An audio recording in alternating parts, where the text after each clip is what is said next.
तो हेलो दोस्तों, welcome back to new video of this YouTube channel, जिसमें हम लोग पढ़ने वाले हैं सेक्शन नंबर 5 के बहुविकल्प प्रश्न। तो चलिए स्टार्ट करते हैं। क्वेश्चन रखा है समीकरण निकाय x अपॉन a बराबर y अपॉन b है, तो ax प्लस b y बराबर a square plus b square में y का मान क्या होगा। तो समीकरण इस वाली में y का मान बताना है। इसका मतलब है कि आप a और b अगर कांस्टेंट है तो x को ही हटा दो, क्योंकि एक्स्ट्रा वेरिएबल यही है। तो क्या करेंगे, ax प्लस बी वाई बराबर a square plus b square समीकरण में अगर हम लोग यहाँ से x का मान निकालें, क्या देखा है x अपॉन a बराबर y अपॉन b। x का मान निकालेंगे तो a y बटे में b आ जाएगा, क्योंकि ये बटे था यहाँ गुणा में चला गया। तो ये मान हमने यहाँ पे रखा a y बटे b, ठीक, प्लस b y बराबर a square plus b square, यही तो है। तो a स्क्वायर y बटे में b चलेगा प्लस b y बराबर a square plus b square. हमने क्या किया, यहाँ पे a स्क्वायर y रहने दिया, हमने एलसीएम ले लिया। यहाँ तो b पहले था, यहाँ b बनाने के लिए ऊपर क्रॉस मल्टीप्लाई हो जाएगी y से, यहाँ b से b से, तो b स्क्वायर y बटे में b पूरा आ गया बराबर a square plus b square, ठीक। तो यहाँ पे जब हम लोग y कॉमन लेंगे तो क्या बचा, a square plus b square बचा, और बटे में y के b बचा। यहाँ पे a square plus b square पहले से था, तो जब ये गुणा में दे रखे हैं, ये इधर आएंगे तो क्या होगा, y बटे b बराबर हो जाएगा a square plus b square बटे में a square plus b square. Sorry यहाँ पे, ठीक, a square plus b square से a square plus b square cancel हो जाएगा। हमें क्या मिलेगा, y बराबर यहाँ पे कितना बचेगा, एक बचेगा y बटे b बराबर। तो यहाँ से y बराबर b की गुणा 1 से होगी तो b हो जाएगा। तो यानी कि हमें सी वाला ऑप्शन सही हो जाएगा। इसके बाद है निम्न सारणी का माध्य होगा। फॉर्मूला होता है x बार बराबर सिग्मा fx बटे में सिग्मा f।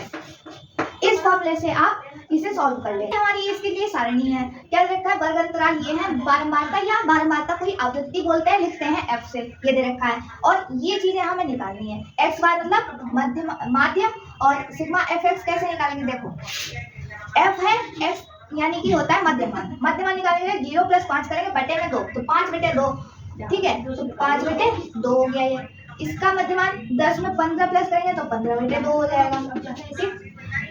और यहाँ पे 15 प्लस 10 25 हो गया, 25 बटे 2 हो जाएगा इसका मध्यमान। यहाँ पे 35 बटे 2 हो जाएगा, ठीक।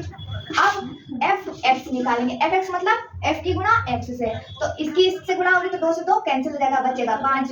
यहाँ पे 2 से 4 कैंसिल हो जाएगा जब गुणा करेंगे तो कितना बचेगा, 15 गुणा 2 हो जाएगा तो 30, ठीक। ऐसे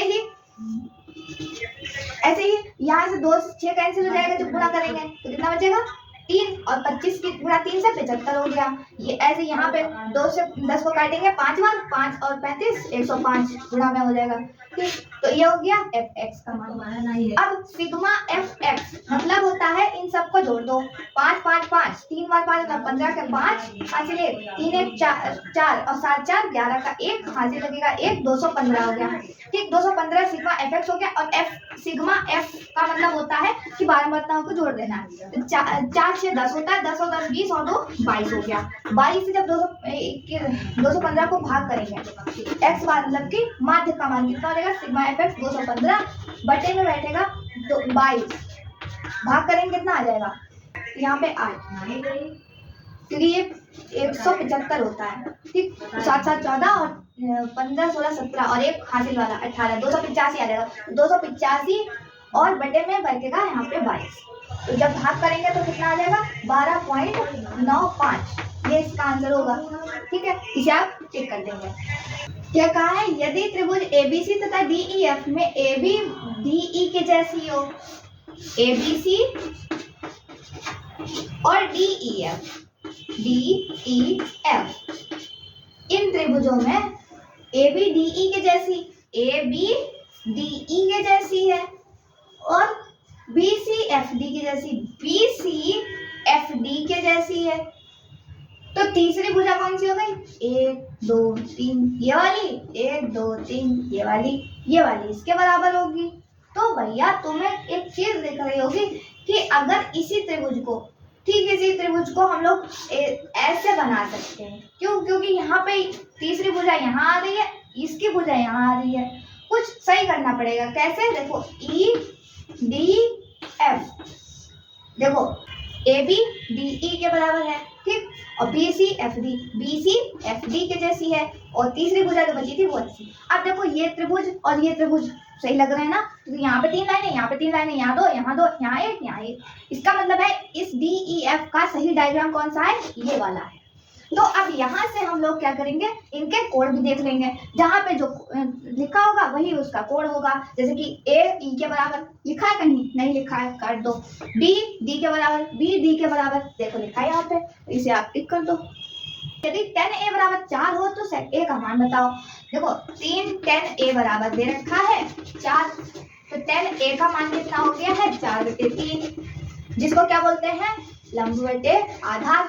ये तो होता है tan थीटा बराबर L/A। तो अब क्या बताना है, सेक ए को क्या लिखते हैं, कर्ण बटे आधार लिखते हैं।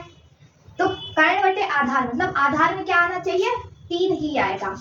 कहीं पे 3 रखा है आधार में, देखो यहाँ पे भी रखा है, तो ये वाला आंसर सही हो जाएगा। देखो क्योंकि जब हमें कर्ण हालांकि चाहिए होता, अगर 3 यहाँ पे किसी और में भी दे दिया जाता तो हमें कर्ण की जरूरत ही नहीं पड़ी। हमने आधार देख लिया, आधार सिर्फ एक में दे रखा था, वो हमारा आंसर हो गया। हमें क्या दूसरी चीजें करने की जरूरत है ही नहीं। बाकी हमारा जो टाइम बचेगा हम दूसरे क्वेश्चन को लगाएंगे। उम्मीद करते हैं वीडियो समझ में आ रही होगी। अगर वीडियो समझ में आए तो लाइक कीजिएगा, चैनल को सब्सक्राइब कीजिएगा। फिर मिलते हैं एक और नए वीडियो के साथ, तब तक के लिए धन्यवाद।